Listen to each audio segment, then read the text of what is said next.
Bonjour à toutes et tous. On part sur un sujet de la tâche d'expression écrite, d'expression orale, pardon, tâche numéro 3. Le sujet est le suivant, les réseaux sociaux pour ou contre.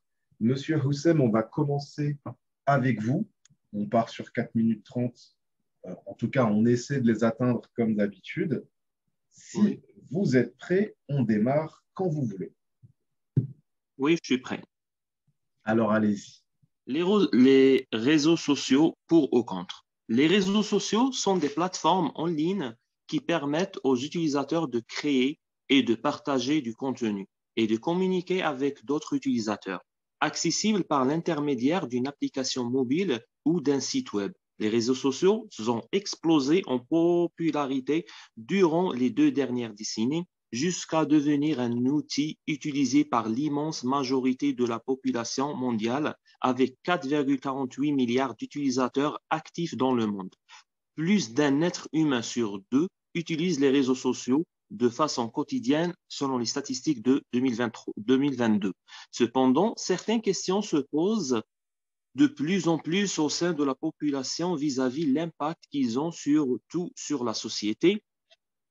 Et pour répondre à cette question, nous allons voir en premier lieu les points positifs des réseaux sociaux et en seconde partie, nous tentons de montrer les points négatifs de ces géants de l'écosystème numérique et à la fin, je vais vous donner mon point de vue sur ce sujet. Le rapprochement familial arrive sûrement en tête des avantages car les réseaux sociaux permettent de rester connecté avec ses proches. Ils proposent comme une alternative afin de maintenir le lien social entre personnes grâce aux outils de communication instantanée, aux jeux et au partage de médias que les plateformes proposent. Ensuite, les réseaux sociaux ont participé à l'accélération de la diffusion de l'information. Ainsi, sur son fil d'actualité, comme Twitter ou Facebook, on peut découvrir des nouvelles qui arrivent à l'autre bout du globe en temps réel. On peut notamment citer l'exemple récent du Covid-19 où les lanceurs d'alerte chinois ont permis d'informer le monde entier de la situation à Wuhan à l'aube de la crise sanitaire. Ainsi, il faut noter que ces réseaux ont ouvert une porte à de nombreuses opportunités. On peut citer par exemple la création de nouveaux emplois comme le métier d'influenceur ou de web marketer, mais aussi la possibilité de découvrir des activités et des connaissances inconnues ou de toucher des personnes qui étaient jusqu'alors hors de portée, comme les stars, personnes influentes et les politiciens. Néanmoins, les problèmes de santé provoqués par les réseaux sociaux arrivent en tête des inconvénients, car le fait de passer trop de temps sur les réseaux sociaux peut avoir des effets désastreux sur la santé mentale. De multiples études ont trouvé un rapport entre les réseaux sociaux et l'accroissement de l'anxiété, de la dépression, de la solitude et des pensées suicidaires, notamment chez les jeunes. Par l'intermédiaire des influenceurs, les réseaux sociaux peuvent également faire naître un sentiment de mal-être physique et mental chez les ados. Outre les troubles de sommeil, le fait de rester en pleine nuit scroller sur l'actualité, la lumière bleue dégagée par nos smartphones nous fatigue les yeux et perturbe notre horloge biologique et on a toujours le sentiment de fatigue. Il faut signaler aussi que le monde est devenu accro au téléphone en utilisant ces applications et selon les scientifiques, euh, près d'un jeune sur quatre âgé de 12 à 24 ans aurait un problème d'addiction aux réseaux sociaux. Ce phénomène, de plus en plus répandu, connu sous le nom de cyberaddiction, résulte de la façon dont ont été pensées ces applications. Le design des réseaux sociaux est fait pour que l'utilisateur reste le plus longtemps possible à travers divers mécanismes. Les plateformes affectent le cerveau de l'utilisateur qui va libérer d'importantes quantités de dopamine qui à terme va provoquer un dérèglement des neurotransmetteurs. Ainsi, l'usage régulier des réseaux sociaux impacterait négativement le développement cognitif sur le long terme. En effet, selon une étude de l'Institut de recherche économique en France, l'usage régulier des réseaux sociaux réduirait la capacité à développer un esprit critique et à prendre des décisions. De plus, ils ont un très mauvais effet sur l'attention puisqu'ils réduisent la capacité à se concentrer. À mon avis, les réseaux sociaux sont dangereux, surtout s'ils sont consommés à l'excès.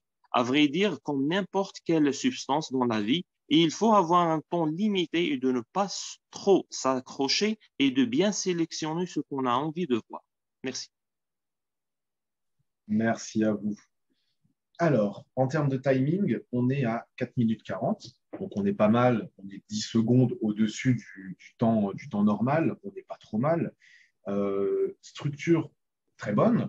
Donc, j'ai noté, hop, une super introduction. J'ai vraiment bien aimé votre intro. On a eu une nuance, une annonce de plan, un développement et pour finir, une conclusion. Ce que j'ai aimé également dans votre développement, pardon, c'est vous avez bien utilisé les connecteurs logiques. Néanmoins, pour annoncer votre nuance. En outre, vous avez parlé de l'aspect euh, médical, entre guillemets, des impacts négatifs sur la santé que les réseaux sociaux peuvent occasionner. Ça abîme les yeux. On a eu du vocabulaire tel que l'horloge biologique.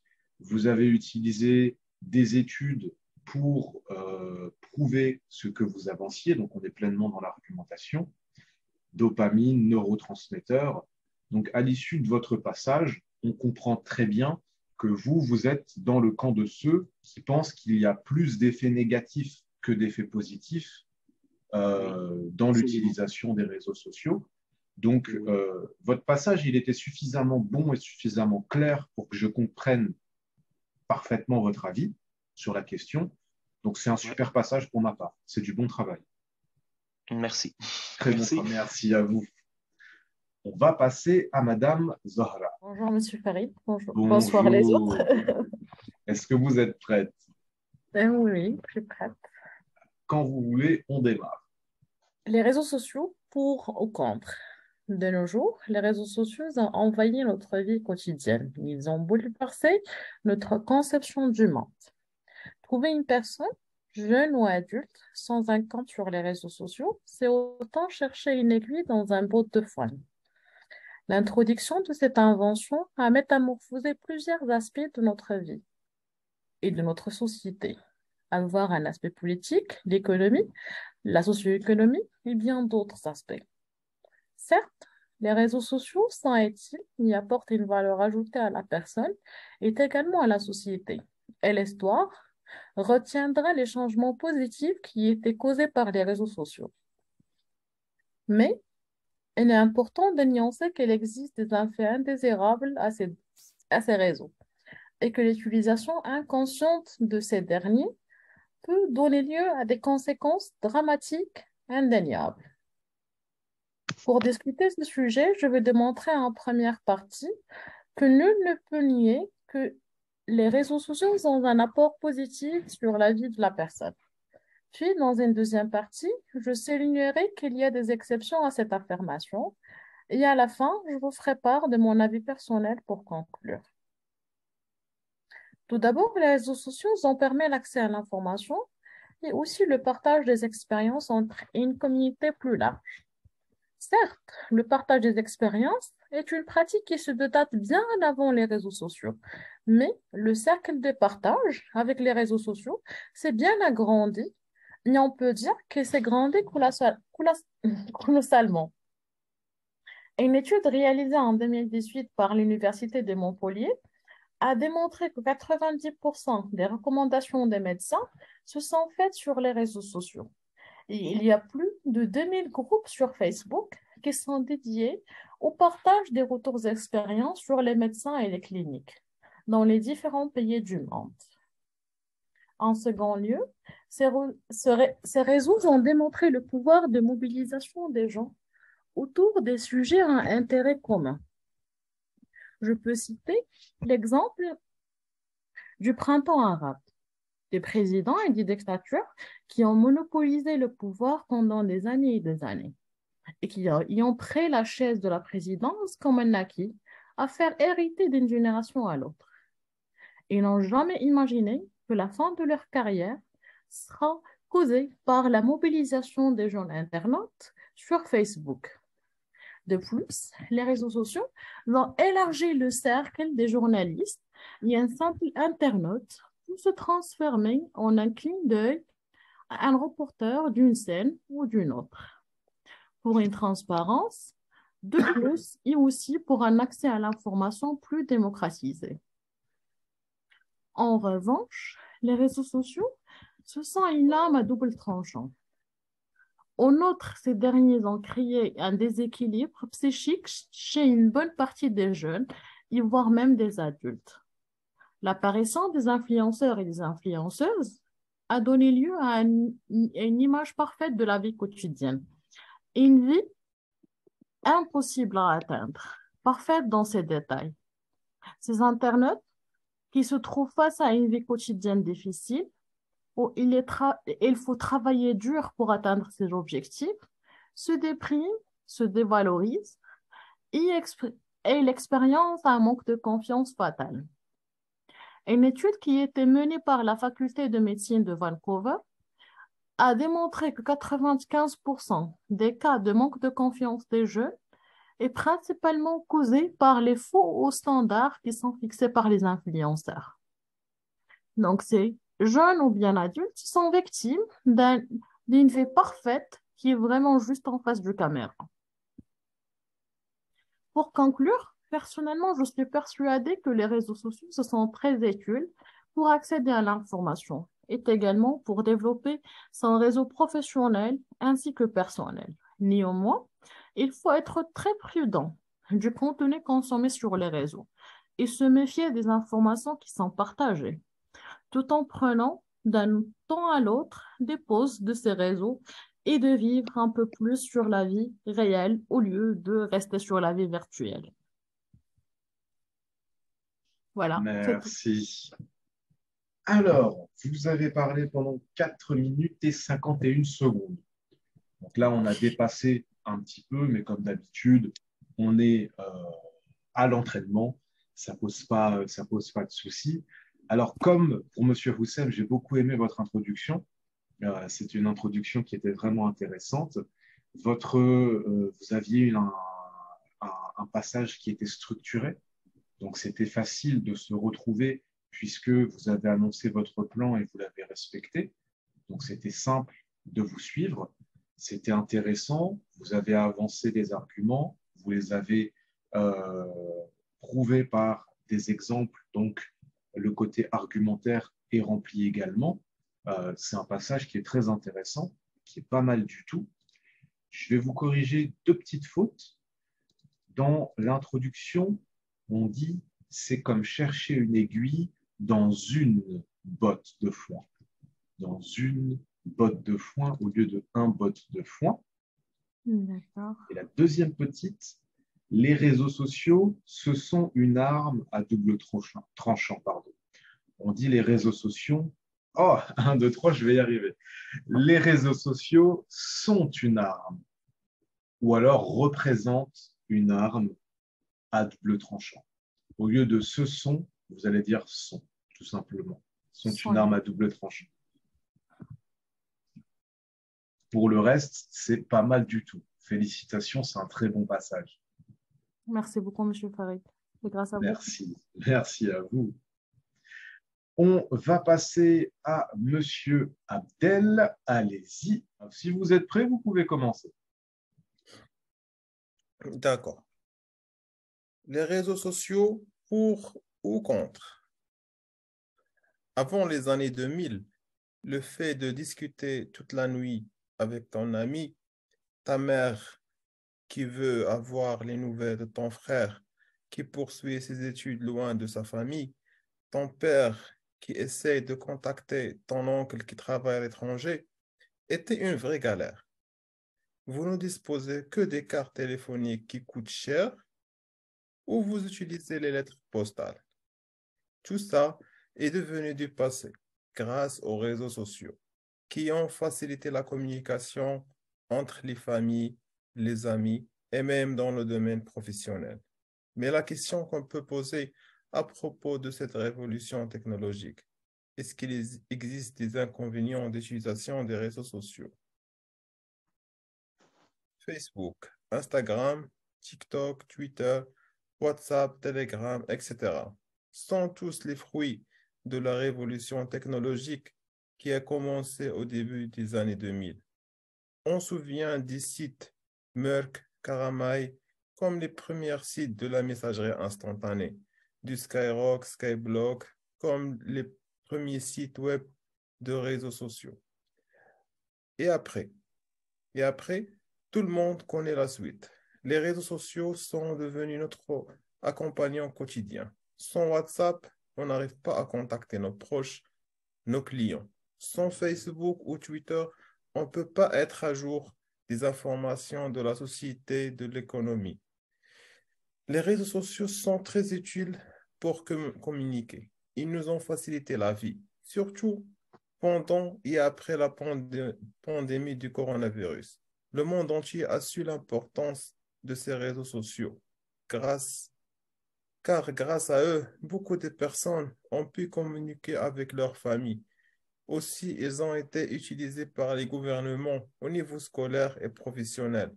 Malgré le confinement, des milliers d'étudiants ont pu suivre leurs cours à distance. Aussi, au niveau professionnel, les entreprises ont utilisé les logiciels de vidéoconférence et les employés ont pu garder leur emploi en travaillant à distance via leur PC portable, malgré les problèmes économiques causés par le confinement.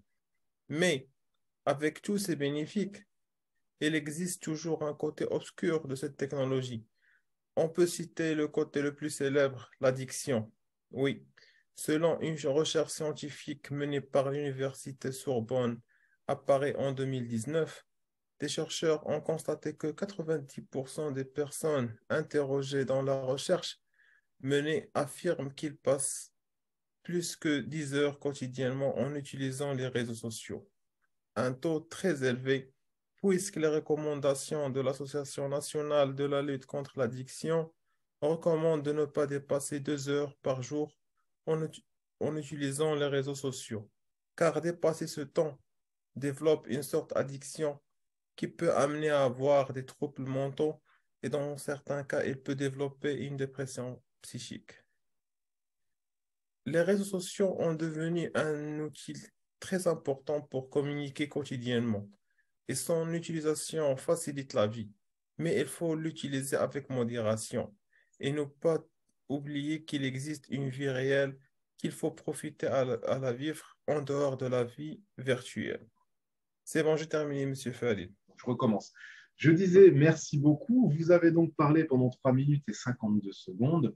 Donc, on est à grosso modo 38 secondes de l'objectif. On était à un petit argument près. Donc, on est plutôt pas mal. Sur le côté structure de l'épreuve, c'est rempli. J'ai bien aimé votre introduction, le côté familial. Donc, réseaux sociaux qui permettent de garder le lien et qui viennent supplanter quelque part les anciennes méthodes qui étaient coûteuses. Vous avez cité les cartes téléphoniques, les lettres postales. J'ai bien aimé le développement de vos arguments. Donc, dans l'ensemble, c'est une bonne épreuve. C'était intéressant. En petite correction que je peux vous apporter, alors, vous avez dit développe une sorte d'addiction, une sorte d'addiction, des apostrophes addiction. Monsieur, pardon. Oui. Normalement, c'est écrit, mais dans la prononciation, donc je l'ai zappé. Ah, d'accord, c'est pas grave. Euh, Vous avez dit, mais avec tous ces bénéfices, avec Bénéfice, tous oui, ces oui. faits bénéfices. Et là, c'est une petite chose aussi, affirme qu'il passe plus que 10 heures sur les réseaux sociaux. On va plutôt dire affirme qu'il passe plus de 10 heures. Plus de 10 heures sur les réseaux sociaux. D'accord. Donc, on est pas mal hein. Sur l'épreuve, c'est très bien. Continuez comme ça, c'est pas mal du tout. Merci, monsieur, et bonne soirée. Merci à vous aussi. Alors, au niveau du sujet sur les réseaux sociaux pour ou contre, voilà quelques petits axes qu'on peut explorer sur ce sujet. Alors, dans les côtés positifs des réseaux sociaux, dans ce qui est intéressant dans leur utilisation, pardon, évidemment, c'est la connexion avec ses proches, que ce soit sa famille, que ce soit sa famille. On peut être en contact avec eux, peu importe l'endroit où on se situe dans le monde. Ça permet de partager facilement des photos, des vidéos. Bref, ça permet de garder le contact. Ensuite, pour les professionnels, c'est également une vitrine pour leur business. Donc, c'est-à-dire qu'aujourd'hui, via les réseaux sociaux, on peut faire sa publicité, on peut mettre en avant son activité, et ça, c'est un bon point. Si on veut parler de quelques points négatifs, on va citer probablement le côté addictif des réseaux sociaux, notamment chez les personnes les plus vulnérables, à savoir les jeunes. Aujourd'hui, il n'est pas rare de voir des personnes qui passent 4 heures, 5 heures, 6 heures par jour sur les réseaux sociaux. Et là, on rentre dans une consommation à outrance et qui peut poser forcément des problèmes.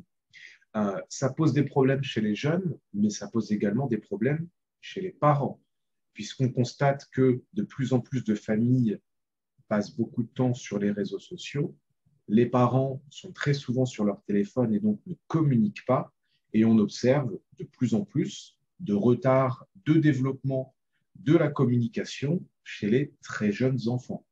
Puisqu'ils n'entendent pas suffisamment parler à la maison, eh bien, ils prennent du retard sur l'apprentissage des langues.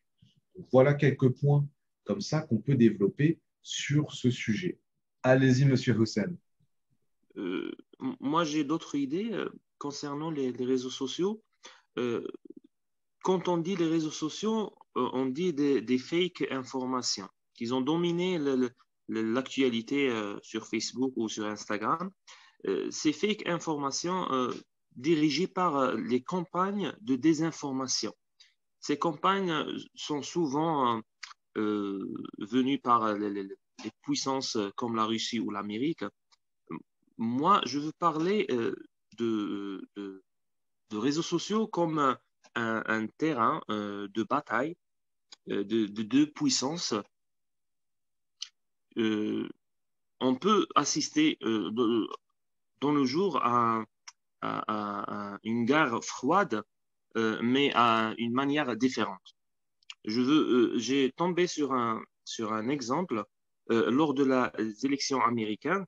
La compagnie russe appelée l'IRA, Internet Research Agency, a lancé des informations, des fois pour le Parti républicain et parfois contre. L'objectif est d'aggraver la polarisation et cette campagne russe a un envie d'affaiblir l'économie et la politique du pays. Euh, je pense que tu es avec moi, M. Ferry, dans cet argument. Absolument. Ouais. Donc, l'impact des réseaux sociaux sur la vie, sur le politique du pays et pour l'armée aussi. D'ailleurs, il y a un témoignage que je l'ai déjà entendu par un général de 4 étoiles de l'armée américaine. Il a avoué que les deux pôles euh, favorisent ces campagnes pour donner des fausses informations et pour gérer ou diriger le peuple vers une position spécifique.